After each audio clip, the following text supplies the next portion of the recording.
Welcome to Bubba Rob's Carnivore Journey. Hello everybody, it's Bubba Rob. How's it going? How's everybody today?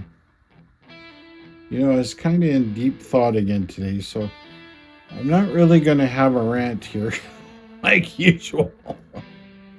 But I want to talk about overcoming adversity with the carnivore diet. It's kind of been bothering me a bit today in the sense that, when we make changes in our life, especially something that's not really that popular,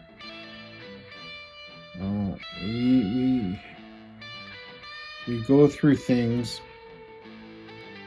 like, say, issues with our family, our physical health, work, different things like that, and we can actually lose our focus, which is not a good thing. It's not the easiest thing to do to keep it going. I know myself, and it's funny, I was on a live with JT and his wife there, and he asked me how it was going. For the most part, pretty good. I get up every day. I'm thankful to be here. Also, if your family's not that supportive, or they're kind of supportive, they're kind of not. Your friends may or may not, get it. I mean, they don't really have to, right? Or, just quite frankly, sometimes, people give you their word and they don't adhere to it. So when you got all these things going on, and you could say you could have a vehicle that breaks down, or something that may happen personally, say at your work, could be all sorts of things that cause a trigger. So what do you really do, and how do you overcome it? Well, I think the most important thing is, with this diet, you somewhat got to plan your day and plan your meals out. Ensure that food is at the ready for you, so that if you do have a temptation to have a slip, it's much harder to have the slip and justify if your meals are actually prepared and waiting for you to eat. I find that's a big one. To make sure you have enough food on hand and it's ready to go. The other thing is, I believe, by sometimes, it might be counseling, it might be your faith, or with myself studying philosophy, I went for a drive with my son today, and we ended up at Fanny Bay and had I had some oysters in the half shell with tequila and lime, and some chicken wings, and we drove back, and we ended up at Chapters, and I ended up buying a couple of books. One was by Robert Greene, 48 Laws of Power, and the other one was the newest book by Ryan Holiday. Anyways, the two books I bought, one is the 48 Laws of Power by Robert Greene, and this one is Lives of the Stoics by Ryan Holiday. They're both going to be really good reads, but I find by occupying my time and my mind to better myself and better my thought process, it goes it's extremely important with my preparation to overcome adversity by controlling my mind. It's so important.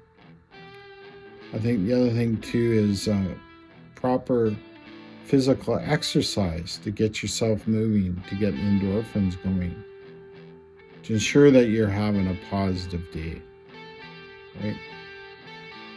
You can't have good mental health without good physical health. It's all part of the whole parcel. It's about you becoming a better person and fighting through that, well, that adversity. Prepare yourself, right? I think the other thing you need to do is maybe set up some small rewards for yourself. I personally don't really get much into the whole cheat meal thing, but you can, or have a little bit something extra, as long as it's not a trigger that derails you. I don't think one little thing every once in a while is that much of a problem. Some purists might disagree. I personally stay actually fairly strict, but maybe some people need it. Maybe your body might need it. I don't know. The other thing is, have some other hobbies besides the carnivore diet, or watching not necessarily just carnivore videos.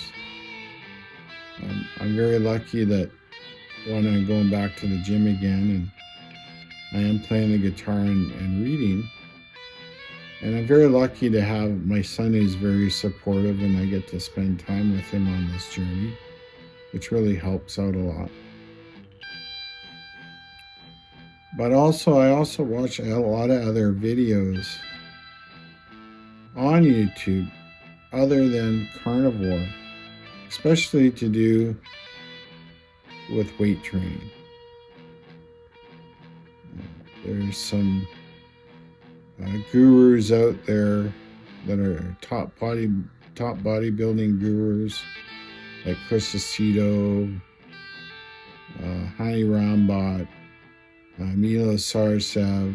I love some of the stuff I get from Mark Bell's Super Training. Dr. Baker talks quite a bit. Those people are really in the know. It's this diet actually really isn't a rocket science. I believe to get yourself going and get your focus so you can overcome those things, just try and make your diet as simple as possible. I wouldn't worry about macros. I wouldn't worry about portion sizes. I would just worry about instinctive eating. Make sure you get enough salt on your food. Eat lots of beef, salmon. I don't concern myself with electrolytes. I just make sure I have lots of salt. Sometimes I got a bit of cramping, sometimes I don't. I don't know. Caveman never had electrolytes. Golden era bodybuilders never had electrolytes. I don't know. I don't know. I just think when you add too much stuff, you're making your diet too complicated. I mean, mind you, if that's what works for some people, go right ahead. But I don't think it's really necessarily all that important for people at the beginning. So anyways, just make sure you keep your chin up. Look straight forward. Don't be looking over your shoulder. Feel good about yourself and feel good about your accomplishments, and make sure you give yourself some rewards. And remember, 10% of what actually happens can only affect us. 90% is where our mind goes with it. So make sure you control your thought process. That's what's going to get you through all the problems, the adversities that you face in a daily life. Because when things go wrong, they're already over with. You can only move forward. Okay? Please like, share, subscribe, leave a comment. I do my best to get back to them all, and I don't believe I missed one yet. Even the odd negative one I get, I have no issues with that. Okay? Remember, to be a good person, good stoic, good carnivore, good blues person, biker, whatever your is, okay? Make sure you be kind. Be honest, have some integrity, and do what you say you're going to do and push forward. Love you all. Have a good night. Bye-bye.